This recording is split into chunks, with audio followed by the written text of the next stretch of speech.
probable cause affidavit. And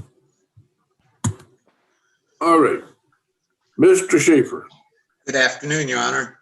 how are you? Court calls case number 656376, State of Texas versus John Sinclair. Mr. Sinclair, Yes, sir. it's my understanding that you and your attorney have reached an agreement with the state. Is that correct? Yes, sir. Please raise your right hand. You solemnly swear that in this proceeding, the information and responses you submit will be the truth, the whole truth, and nothing but the truth. Yes, Your Honor. Mr. Sinclair, before we proceed any further, I need to discuss with you certain rights and protections that are afforded you by our U.S. and Texas constitutions. The first right I want to address is the right to remain silent. That means that you do not have to make any kind of statement. You do not have to answer questions, and you don't have to submit paperwork that has your signature, especially any papers that admit or confess to wrongdoing. You understand you have that right to remain silent. Yes, sir. You have a right to a jury trial. That's where you and your attorney and the state would select 6 jurors from a pool, a random pool of people. They would hear your case, the evidence, the testimony, and decide whether you're guilty or not guilty. That's the right to a jury trial. Do you understand that? Yes, sir. You have a right to confront any witnesses. That's a long way of saying you would have the right, with the assistance of your attorney, to cross-examine, question, or challenge any witness who would testify in your case. You understand you have that right? Yes, sir. You also have a right that's called the right to appeal. That simply is a right to demand that a higher court review the official record and the evidence in this case and the results. Ms. Kaylee Rivera is our court reporter. She's making an official record of this proceeding. You understand that you'd have the right to make that appeal. Yes, sir. You also have a right, as does the state, that's 2 of you have the right to hold this hearing in a public courtroom. Now, because of the COVID pandemic, we're not doing that. We're doing video conferencing, but you have the right to demand a public hearing in a courtroom. You understand you have that right? Yes, sir. All right. Now, I'm going to show you some papers. First, let me just remind you that those 5 basic rights that I just mentioned, you give those up if you persist in a plea. Do you understand that? Yes, sir. I'm going to show you a series of documents, and all of them, with one exception, will start with this identifying information at the top. This one says cause number 656376 in the state of Texas versus John T. Sinclair in County Court at Law Number 5, Bexar County, Texas. Then all of them will follow with a document, and they give you the title. It'll be in all capitals, bold print. This one says states consent to video conference. A little while ago, I told you that both of you have the right to have this hearing in an open public courtroom, unless y'all agree to do it by video conference. By the way, the video conference is being streamed on YouTube, which means anybody in the world can tune in to the YouTube and see this proceeding, see the people, and hear it. This document is the state's consent. They agree, and it's signed by Andrew Harris Edelman, the Assistant District Attorney. Did you see that? Yes. All right. The second document is called Discovery Acknowledgement. It's preceded by the identifying information. Then it has the title, Discovery Acknowledgement. If you look at the very first line, it says pursuant to Article 39.14 of the Code of Criminal Procedure. That is a Texas law that requires the state prosecutors turn over to you or disclose and provide access to you and your attorney to receipts, documents, every bit of evidence that they have, they possess. And that's also called the Michael Morton Act. In there, this document is signed by your attorney and the state's attorney. They agree, and they are saying publicly that the state has obeyed that law. Is that clear? Yes, sir. All these documents will be made part of the record. I will be signing them. This document now is called Defendant's Consent to Video Conference. It starts off with the identifying information, same as the others. Then it says that you understand that you have a right to demand a public hearing and that in a courtroom. And it has your signature saying that you agree with the video conference. Is that correct? Yes, sir. All right. The document now shown to you is defendant's waiver of constitutional rights and court's admonitions. Did you review these documents with your attorney? Yes. This particular one starts off with 3 sentences.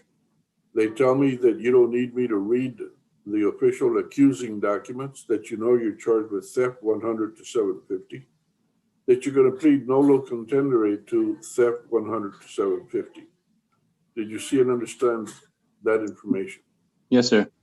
The rest of this document is divided into 15 numbered divisions or portions or parts. This particular number 1 is about the range of punishment. What is the punishment that you can be given for this particular crime or offense? There's a check mark next to Class B, a fine from $0 to $2,000, and jail from 0 to 180 days. Did you see and understand that? Yes, sir. All right. Now, you told me that you read and understood this whole document. Is that true? Yes, sir. Did your attorney help you with this? I really didn't need any help, but we talked about it. He All right. asked if I was cool with everything and if I understood it, and I told him I did. All right. Then, have you ever had any mental health problems? No, sir. Okay. Be aware that the deal you made is not binding on me as a judge. I can just say no, I can reject it, because as a judge, I have to accept it or reject it. If I reject it, or if I give you a punishment that's greater than what you agreed to, then the law would allow you to start all over again. Okay. Is that clear? Yes, sir. Where were you born, sir? Delaware. All right. I will find in the records that you are a U.S. citizen, and it'll be so noted. Some of these paragraphs or divisions apply to you and some do not. Do you have any questions about any of these? No, sir. And you are telling me again that you have read all of this and you understood it. Yes, sir. And as a result, you have signed this document also. Is that true? Yes, sir. All right. The next document is my certification on the record and to you. This one's titled, again, the identifying information. This one's titled Trial Court Certification and Defendant's Right of Appeal. The 5th box, there's a stack of vertical stack of boxes. Next to each one, it says something about the right of appeal. This 5th box, which I will have marked, says, I certified, that's the judge, that this is a plea bargain case and the defendant has no right of appeal. Do you understand that? Yes, sir. You reviewed this document? I haven't seen that one, but I'm looking at it right now on the page as we talk.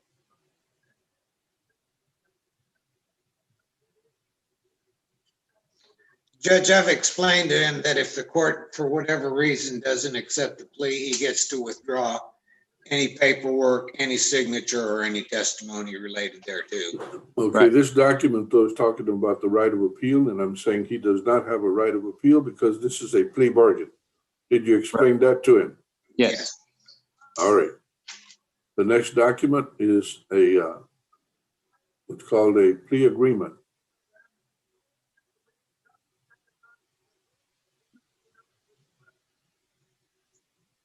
It's got to be reloaded into the computer.